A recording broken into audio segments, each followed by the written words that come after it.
अध्याय 1 इतिहास। भारत का इतिहास।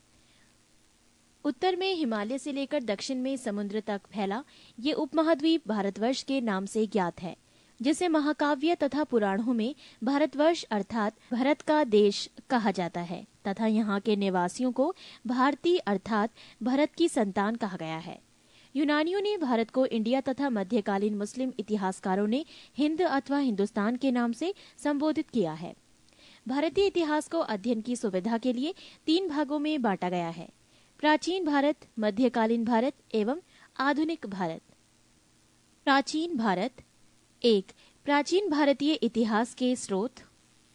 प्राचीन भारतीय इतिहास के विषय में जानकारी मुख्यतः 4 स्रोतों से प्राप्त होती है: 1. धर्मग्रंथ, 2 ऐतिहासिक ग्रंथ, 3 विदेशियों का विवरण, 4 पुरातत्व संबंधी साक्ष्य। धर्मग्रंथ एवं ऐतिहासिक ग्रंथ से मिलने वाली महत्वपूर्ण जानकारी। भारत का सर्वप्राचीन धर्मग्रंथ वेद है, जिसके संकलनकर्ता महर्षि कृष्ण द्वैपायन वेद व्यास को माना जाता है। वेद 4 हैं: ऋग्वेद, यजुर्वेद, सामवेद एवं अथर्ववेद। ऋग्वेद ऋचाओं के क्रमबद्ध ज्ञान के संग्रह को ऋग्वेद कहा जाता है। इसमें 10 मंडल, 1028 सूक्त, वाल खिल्य पाठ के 11 सूक्तों सहित एवं 10,462 ऋचाएं हैं। इस वेद के ऋचाओं के पढ़ने वाले ऋषि को होत्र कहते हैं। इस वेद से आर्य की राजनीतिक प्रणाली एवं इतिहास के बारे में जानकारी मिलती है। विश्वामित्र द्वारा रचित ऋग्वेद के दूसरे मंडल में सूर्य देवता सावित्री को समर्पित प्रसिद्ध गायत्री मंत्र है। इसके 9वें मंडल में देवता सोम का उल्लेख है। इसके 8वें मंडल की हस्तलिखित ऋचाओं को खिल कहा जाता है। चातुर्वर्णीय समाज की कल्पना का आदि स्रोत ऋग्वेद के 10वें मंडल में वर्णित पुरुष सूक्त है, जिसके अनुसार 4 वर्ण ब्राह्मण, क्षत्रिय, वैश्य तथा शूद्र आदि पुरुष ब्रह्मा के क्रमशः मुख, भुजाओं, जंघाओं और चरणों से उत्पन्न हुए। नोट: धर्मसूत्र 4 प्रमुख जातियों की स्थितियों, व्यवसायों, दायित्वों, कर्तव्यों तथा विशेष अधिकारों में स्पष्ट विभेद करता है। वामन अवतार के 3 पगों के आख्यान का प्राचीनतम स्रोत ऋग्वेद है। ऋग्वेद में इंद्र के लिए 250 तथा अग्नि के लिए 200 ऋचाओं की रचना की गई है। नोट: प्राचीन इतिहास के साधन के रूप में वैदिक साहित्य में ऋग्वेद के बाद शतपथ ब्राह्मण का स्थान है। यजुर्वेद सस्वर पाठ के लिए मंत्रों तथा बलि के समय अनुपालन के लिए नियमों का संकलन यजुर्वेद कहलाता है। इसके पाठककर्ता को अर्धवयु कहते हैं।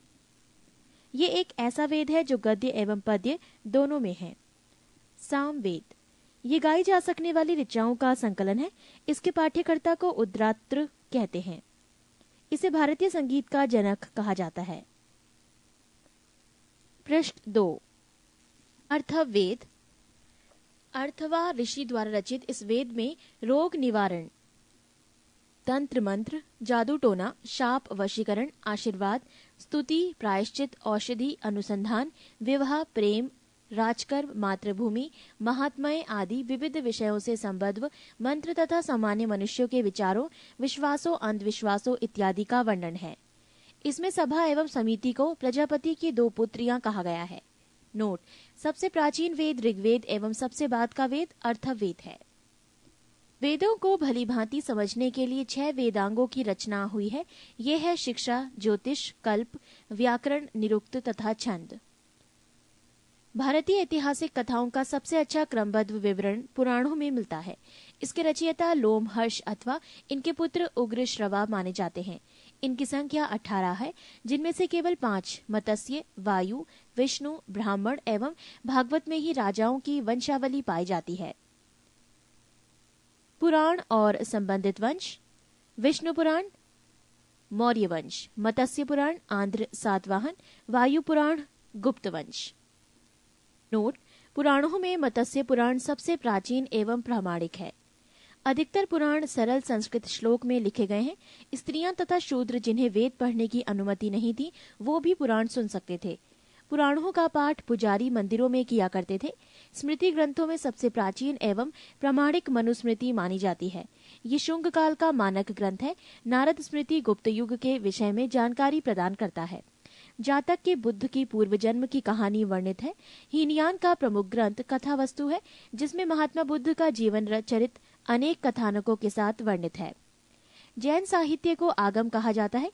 जैन धर्म का प्रारंभिक इतिहास कल्प सूत्र से ज्ञात होता है।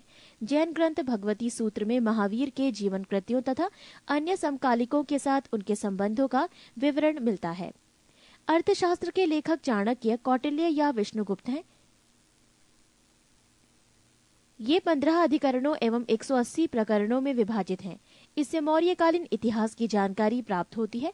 संस्कृत साहित्य में ऐतिहासिक घटनाओं को क्रमबद्ध लिखने का सर्वप्रथम प्रयास कलहड़ के द्वारा किया गया। कलहड़ द्वारा रचित पुस्तक राजतरंगिणी है, जिसका संबंध कश्मीर के इतिहास से है। अरबों की सिंध विजय का वृतांत चचनामा लेखक अली अहमद में सुरक्षित है। अष्टाध्यायी संस्कृत भाषा व्याकरण की प्रथम पुस्तक के लेखक पाणिनि है। इससे मौर्य के पहले का इतिहास तथा मौर्य युगीन राजनीतिक अवस्था की जानकारी प्राप्त होती है। कात्यायन की गार्गी संहिता एवं ज्योतिष ग्रंथ है, फिर भी इसमें भारत पर होने वाले यवन आक्रमण का उल्लेख मिलता है। पतंजलि पुष्यमित्र शुंग के पुरोहित थे। इनके महाभाष्य से शुंगों के इतिहास का पता चलता है।